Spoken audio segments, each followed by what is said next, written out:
BR3 é uma das empresas mais queridas pelos brasileiros. Porém, todavia, entretanto, desde 2016, a Oi está passando por um processo de recuperação judicial. Você quer entender o que fez com que a Oi passasse por esse processo de recuperação judicial? Como foi o passar desse processo de recuperação judicial? E o que podemos esperar da Oi daqui para frente? Fique até o final desse vídeo que eu vou responder todas essas perguntas durante este vídeo. Fala, empreendedores e empreendedoras! Tudo bem com vocês? João Vitor Lemos aqui para mais um vídeo. E neste vídeo, antes de eu falar da Oi aqui, que eu com certeza sei que vocês estão muito ansiosos, eu preciso pedir um pequeno favorzinho, algo muito simples, porém algo que me ajuda demais. Esse canal ainda é muito pequeno, a gente está no começo desse projeto, mas eu tenho certeza absoluta que esse é um projeto que tem total potencial para se tornar algo gigantesco, mas eu dependo muito do apoio e da colaboração de vocês de uma maneira muito simples. Eu peço que você pause esse vídeo 5 segundinhos, dá uma olhada aqui embaixo se você já está inscrito no nosso canal. Caso não esteja inscrito no nosso canal, considere se inscrever e claro também, se no final desse vídeo você tiver gostado do conteúdo, não esqueça de deixar o seu like e também compartilhar esse vídeo para pelo menos 2 pessoas para ajudar o nosso canal a chegar em cada vez mais pessoas e nós conseguimos atingir o nosso objetivo máximo, que é levar o conhecimento sobre educação financeira, o conhecimento sobre finanças para cada vez mais pessoas. Bom, agora sem mais enrolação, agora que eu sei que você já está inscrito aqui no nosso canal, inclusive já agradeço você de forma antecipada por isso, sei que você já deixou o seu like, vamos para o assunto principal desse vídeo, que é o que eu sei com certeza que vocês estão muito ansiosos.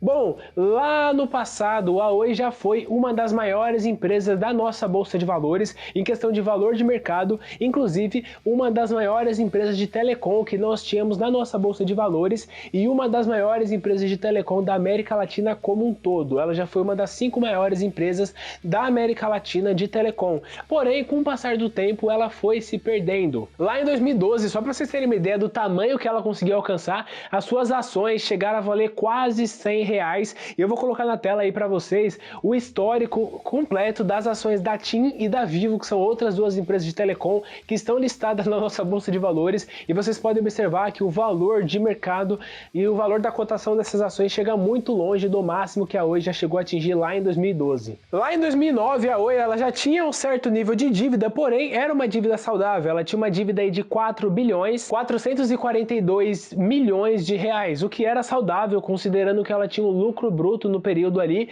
de 5 bilhões e 155 milhões de reais, o que era um lucro que era mais do que o suficiente para poder pagar as dívidas, considerando sempre que essas dívidas não é algo que você tem que pagar no próximo ano, é o total de dívida bruta da empresa diluído com o passar dos anos. Então tem coisa aqui que às vezes o maior percentual, a maior quantia que você tem que estar pagando na dívida pode estar daqui a 10, 15, 20 anos para frente, o que é muito benéfico. Porque a gente tem que lembrar que empresas normalmente serão endividadas. Não necessariamente quando uma empresa tem dívida é um indicador que aquela empresa está indo mal, é um indicador que aquela empresa é uma empresa que você tem que tomar cuidado.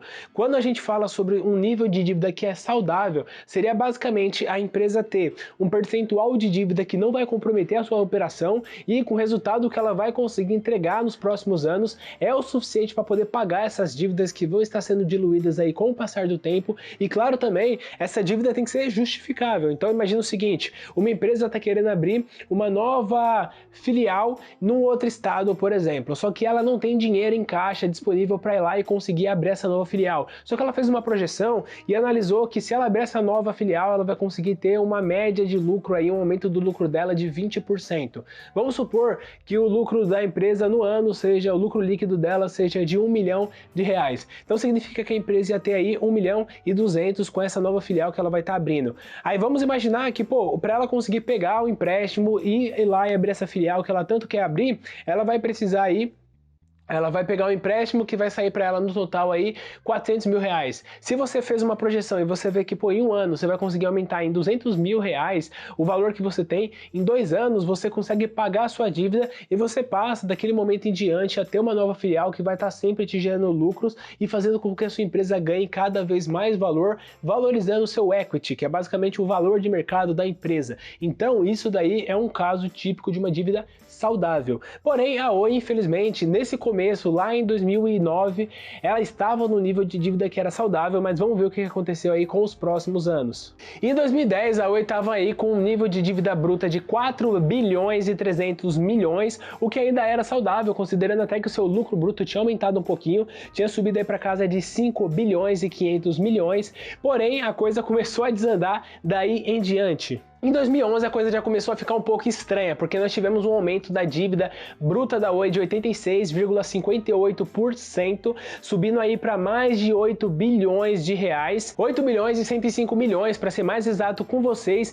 enquanto que a gente teve ainda uma redução no nosso lucro bruto, que caiu aí para casa de 4 bilhões 655 milhões e um lucro líquido de 1 bilhão e pouquinho, ou seja, aumentou demais o nível de dívida, caiu o nível de resultado da empresa e o lucro líquido ficou menor ainda. Isso daí já seria um sinal para ficar atento e entender o que houve com a empresa nesse ano para que aumentasse tanto essa dívida. Porém, muitas pessoas, igual eu falei para vocês, em 2012 foi quando ela bateu o pico de valorização dela. Então aqui em 2011 já é um indicador de que talvez deveria tomar cuidado com relação ao que estava acontecendo com a Oi naquele momento. Em 2012, parecia que em 2011 já tinha sido um negócio horroroso. Parecia que realmente já estava ali no nível de dívida astronômico, mas em 2012 a coisa ficou mais feia ainda. Tivemos um aumento do nível de dívida bruta de 311,42%, com a dívida da Oi indo para mais de 33 bilhões de reais. Você não escutou errado, saiu de 8 bilhões e pouquinho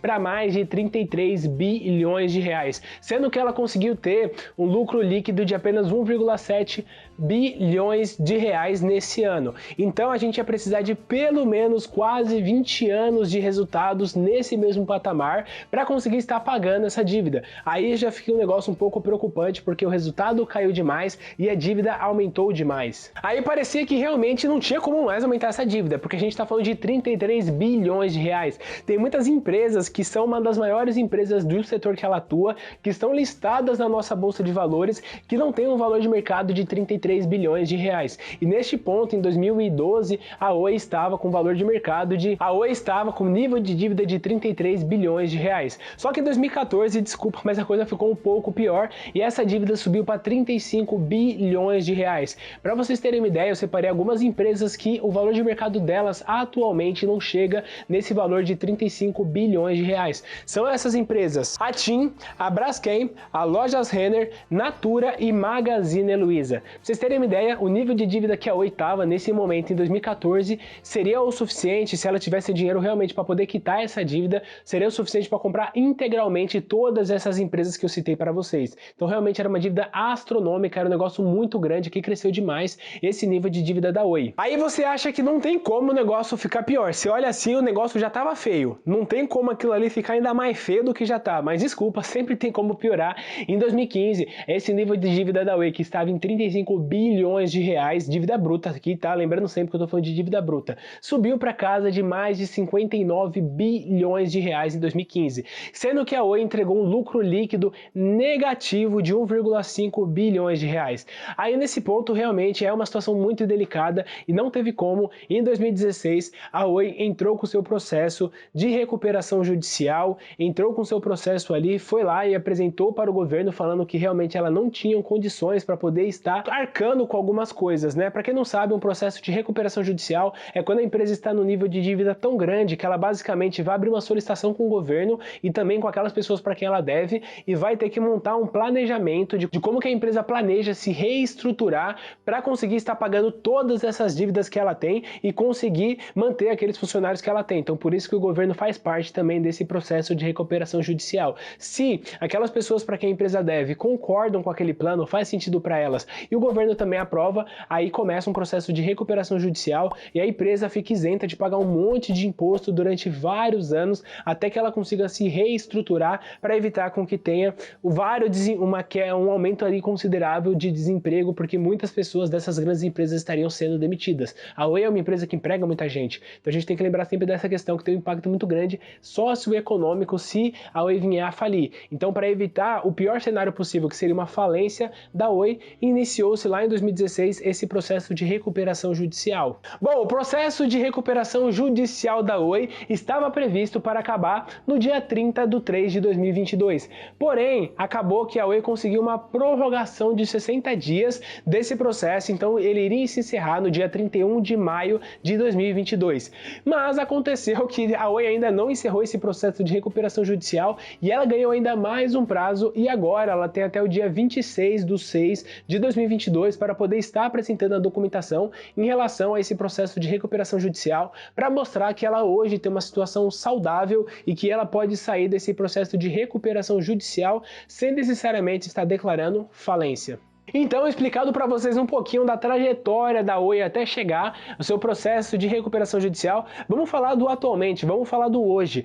Eu realmente era totalmente cético em relação a Oi estar conseguindo sair da situação que ela estava, porque era uma situação muito delicada, porém, eu tenho que pagar minha língua aqui, ela está se mostrando uma empresa sim, tem a capacidade de conseguir sair da situação onde ela está, porém, é necessário que aconteça uma sequência de fatores. Porque hoje a Oi tem uma dívida bruta aí de 32 bilhões de reais, porém ela conseguiu fazer uma venda da sua parte de ativos de telefonia móvel, tudo aquilo relacionado com internet para celular, dados móveis, ela conseguiu vender para um consórcio que é formado pela Vivo, Claro e TIM por um valor superior aí a 15 bilhões, vou colocar a manchete na tela para vocês darem uma olhadinha, por um valor superior a 15 bilhões e também esse grosso da dívida da Oi, fora esse dinheiro que ela conseguiu levantar agora com essa venda de ativos móvel dela, o grosso dessa dívida que ela tem é diluído no longo prazo, ou seja, ela tem prazo para poder estar pagando essa dívida. Hoje, na dívida que ela tem de curto prazo, ela teria condições com esses 15 bilhões que ela conseguiu arrecadar através da venda dos ativos dela,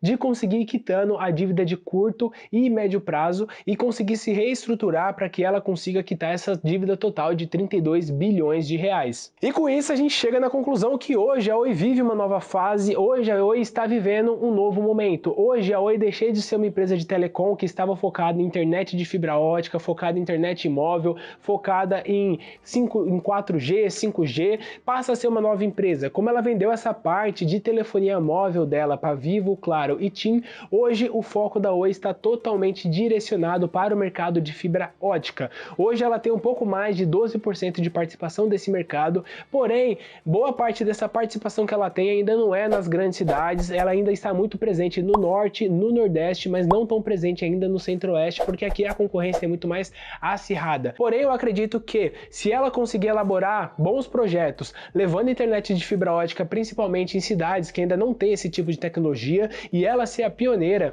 em relação a isso, ela vai conseguir estar aumentando demais a sua participação de mercado, o seu market share, e com isso conseguir arrecadar cada vez novos clientes, e se ela conseguir se manter no nível de dívidas, que ela não vai contrair mais dívidas de agora em diante, ela tem total capacidade para conseguir estar pagando as suas dívidas, mas eu acredito que nunca que ela vai voltar a ser aquela grandiosa empresa, porque se a gente for analisar, hoje o mercado total de fibra ótica não é tão grande quanto o mercado de telecom somado, então eu acho muito difícil ela conseguir voltar a ser uma empresa que tinha aquele valor de mercado que ela possuía lá em 2012, quando ela realmente trabalhava em todas as áreas de telecom. Mas e aí, eu quero saber a sua opinião. Você acha que a Oi consegue estar se recuperando? Você tem ações da Oi? Comenta aí que eu quero ver as ações que você possui. Eu sei que vocês gostam muito da Oi, porque todos os vídeos que eu faço aqui da Oi sempre tem um ótimo resultado, por isso que eu venho aqui sempre falar da Oi com vocês, porque além de ser uma empresa que agora eu estou me interessando cada vez mais, estudar um pouquinho mais, mesmo que antes eu era um pouco cético,